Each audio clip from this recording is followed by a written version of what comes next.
welcome back to my channel, and if you're new, then hello. Sorry for not having a video out for these past 2 weeks. I did try, but unfortunately I did have a few things come up. I also wasn't feeling the greatest. For those of you who don't know and don't follow my Instagram, I have some mysterious, debilitating health problems. I'm not gonna get into it here, but because of that, it is difficult for me to sometimes keep a schedule. I do try to have a video out every weekend, and I was doing pretty good. I had a video out almost every week for 3 months straight, and I was so proud of myself. But we hit a little bump in the road, and that's okay. We're just gonna go with the flow. But this week's video, I'm gonna show you guys how to DIY your own bulb guard. I know, it's not the most exciting video, but I thought some people might find this useful on how to make. I actually used another YouTube video to learn how to make these, but the video is about 10 years old, so I wanted to make a more up-to-date version of one and throw in a few extra tips as well. So thank you to the person who made the original video. I will link that in the description box below. This was the first bulb guard that I made, but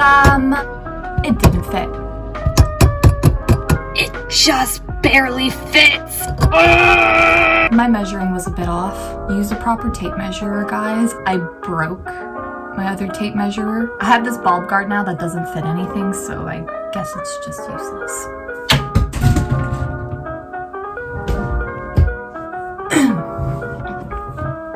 This was the second one I made. This one actually fit, and it also looks a lot nicer. Once I understood how to do the first one and also made the mistakes that I made, the next one was a lot easier to make. The first one took me about, not gonna lie, about an hour of mingling, but the other ones, once I understood how they were done, zoomed through each one in like 30 minutes. It's a good idea to have bulb guards over your lights because your pet reptile could possibly burn themselves on the heat element that you have screwed into the fixture.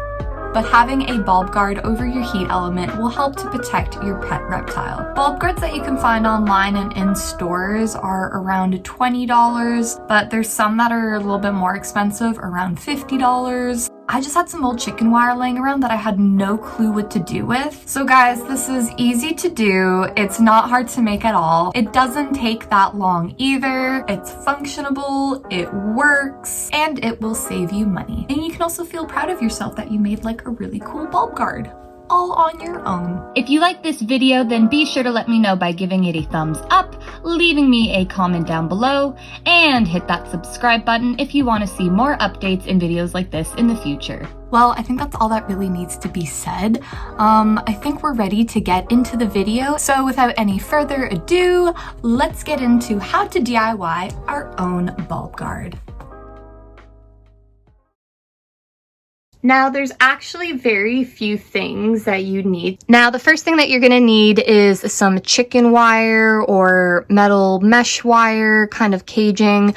And this is what we're gonna be using to make our bulb guard. And you can just get this at your local hardware store. Something you wanna keep in mind when you're buying this is the sizing of the squares and how much the gap is between that.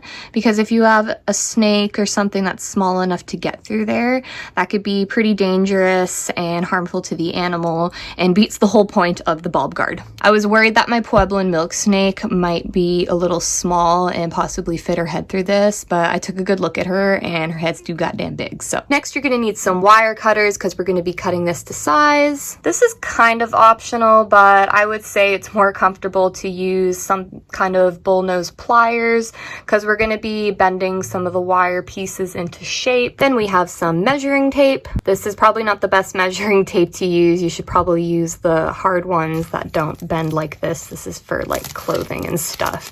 Probably why my first bulb guard didn't turn out good. But you're going to want to get some type of measuring tool so that you're able to measure to size how wide and how long you want your bulb guard to be. And this is optional, but I like to use some graph paper so that I was kind of able to graph out the squares and measure it that way. But once again, this is optional. This is just how my brain works, so whatever you prefer. And last but not least, we're gonna need some screws and some washers that are of appropriate size to screw it all in. A little screwdriver as well. I'm gonna show you guys how to properly measure the lights and the lamp holder because I messed it up the first time, so I don't want anybody making the same mistake, but maybe you're not as ditzy as me, so maybe it's not an issue, but I'm gonna show you anyway. All right, so we have my fire skink enclosure as an example. So what you're trying to measure is you want to measure the diameter of the lamp holder first of all, and you also want to measure how long the light bulb is as well. Because if you don't measure those things, then you're going to have the exact same problem that I did. I measured this out, but I must have messed up somewhere because I made this somehow way too long and also a little too short. It just barely fits. There was a trial and there was an error. So yeah, don't make the same mistake I did. I'm gonna show you how to not make the same mistake I did. So you're gonna wanna measure from 0 to the top of the ceiling and measure about how much you want. If you use a proper tape measure, it won't be bent in the middle and it'll be more straight. Again, you're measuring the diameter of the lamp holder, the widest part of it, so that you'll be able to fit the cage over it and screw it to the ceiling. I'm also going to be doing a video on how to install these lamp holders and install your own lights and heat into your PVC enclosures, but I'm going to give it about maybe a month or so just to let these run and make sure that they actually work and that I don't run into any electrical problems. But so far it's turned out great and they've been running amazing, and I'm really hoping that I will have a video out on how to do this for you guys pretty soon. Now I'm going to show you how to transfer those measurements onto the mesh and how to cut out the pieces to start building and making the bulb guard. So here's my really bad draft. So ultimately we're aiming for 2 pieces, which is one really long piece that we then bend and to make a box. So you can kind of see here. And then the other piece is just a bottom piece to cap it all off. Remember that we need it wide enough so that our lamp holder here will fit into the box, and then our light will come down and bring us lots. Wow, that's a horrible light bulb. Can I save it? Can I save it? What does the inside of a light bulb look like? Oh my god, it kind of looks more like a cell. The mitochondria is the powerhouse of the cell. Anyway, so I would take my measurements and I would put it out onto the wire mesh, and I would count how many squares it was that I needed. So 5 inches was about 1, 2, 3, about 10 squares. So you want it to be long enough to fit your light bulb. You're also going to want to leave a few inches at the top so that you're able to bend over and make these flaps so that you can screw this to the top of your enclosure and make it nice and flush. And then you're also going to want to leave an extra square because then you're going to have to take those pieces and bend them over into the other squares. This all sounds very complicated, but do not worry. I will show you what to do, and it is going to be idiot proof, and you will all know how to make a beautiful bulb guard. So yeah, I'm gonna just go cut this out 16 squares high and about 40 squares long. And I'm also gonna cut the bottom piece out as well. We're doing this in my bedroom for some reason, by the way. I don't know why. Could have done this in anywhere else in the house. All right, so these are the 2 pieces that we ended up cutting out, and these are the only 2 pieces that you guys will need to build this bulb guard. So I have my really long piece. I ended up actually making it about 37 squares wide and about 16 squares tall. And this is the top to cap it all off. Again, the squares actually convert into measurements.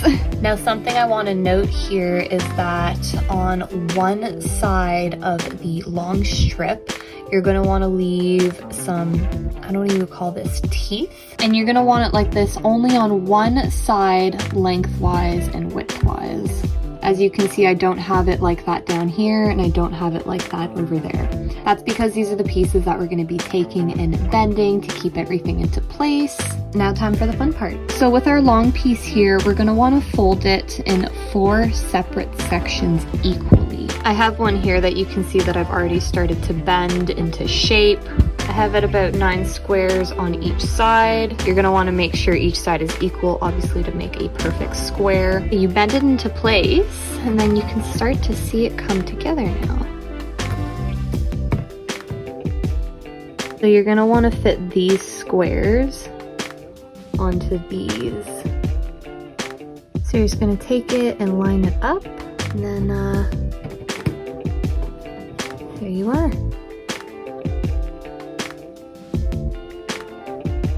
Okay, so this is where we are now in the project. We now have this cage box thing, and we have these little bits and pieces that are pokey and sticking out. So now we are going to take our bullnose pliers here, and I'm just gonna take it now and bend them back.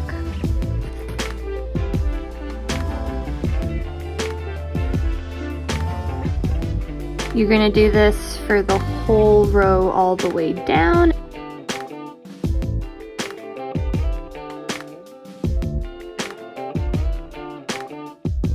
And then with those little sharp bits that we just bent, I'm going to take it and bend it even further inside to the cage.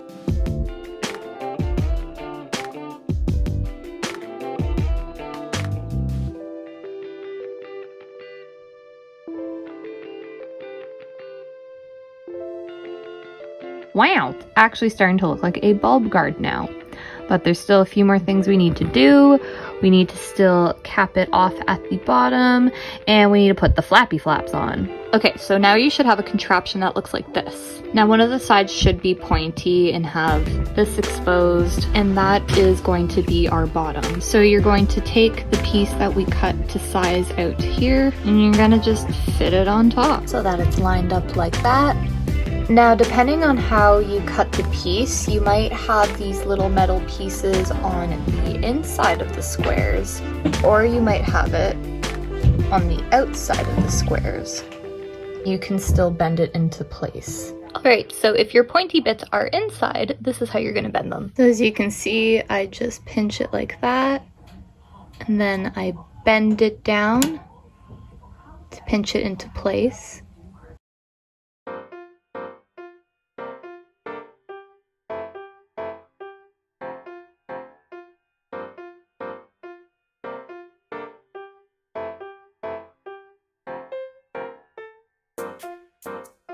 So now you have the metal bits in this position, and now you're gonna wanna bend those out of the way.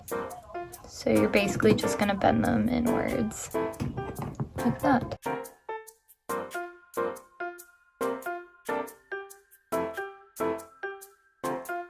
You'll end up getting this kind of pattern.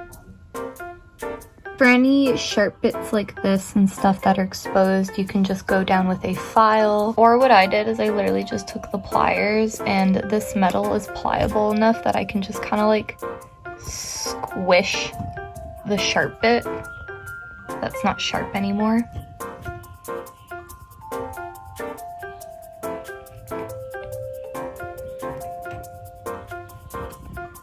And you can see now that's not exposed. These edges here should be smooth enough so that you can take a sensitive part of your skin, like your wrist, and run it over that area and not be all scratched up or get hurt or anything. You can see this is nice and smooth. I can run my finger over it pretty nicely. Here's the side that I did on camera for you guys, and here's the side that I did off camera for you guys. This side looks way better. If you take your time, you can make it look really nice and neat. Now, if your pointy pieces are on the outside, don't worry, you can bend them into place as well. What I will do is I will first bend it kind of at a 90-degree angle, and then just like the one I did next to it, I'm going to take it and bend it inwards. Just like that. So eventually it'll look like this. And that's how it looks on the inside. Last but not least, we are going to cut out the little flaps here that we will need to screw in our bulb guard to the top of our enclosures. Now, when I did my measuring, I'd left a little bit of extra space so that I could have this fold over and use it as a way to screw in the bulb guard. So that's something you have to keep in mind when measuring. You're basically just going to cut out a few of the metal corners here and then bend it out.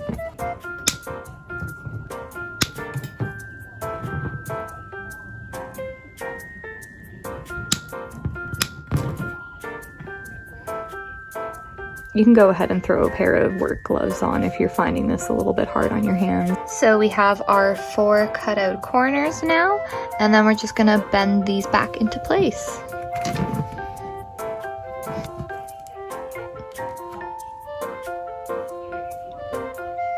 Well, everybody, there you have it. Now we get to go screw them in. Yay!